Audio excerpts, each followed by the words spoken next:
From individuals to companies to entire governments and their branches. The United States has dished out almost 8,000 sanctions around the world, seemingly making them the one thing Washington can't imagine its foreign policy without. We are using sanctions and diplomatic actions. Russian sanctions will be coming down. We're going to announce sanctions. We don't get ahead of sanctions, but that is one toolkit. Sanctions have been very effective in cutting off funds. The United States of America sanctioned Venezuela. Powerful sanctions will go into full effect. What we can do is prepare a sanctions regime. There are so many penalties in effect at any given time, they confuse the hell out even of those who draw them up in the first place. But this sanction boomerang seems to be flying back in America's face, because China has watched and learned.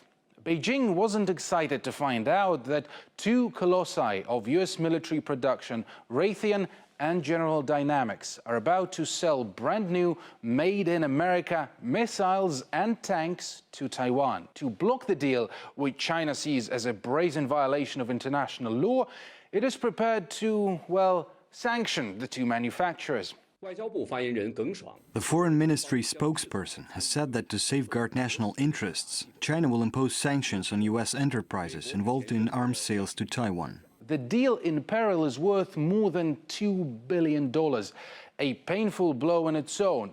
But there's way more at stake for the US companies.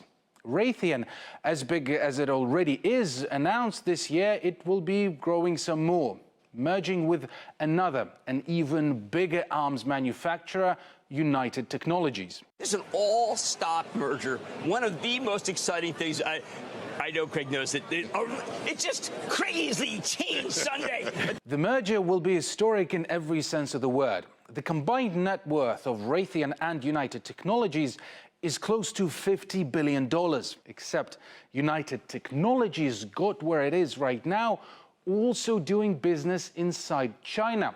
It has a whole division set up there, employing 3,600 engineers across the country. On top of that, last year, the giant got the approval to go all in and snap up a Chinese electronics company for $30 billion.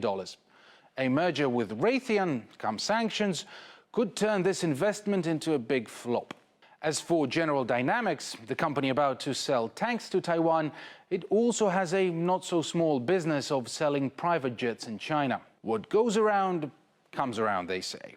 And with the US already amid a nasty trade war with China, there's very little holding back Beijing from giving Washington a taste of its own medicine. The United States apparently is trying to exert pressure on Beijing, not only on the trade front, but also on the high-tech front, on the security front, like the South China Sea situation, on issues like Taiwan, Hong Kong.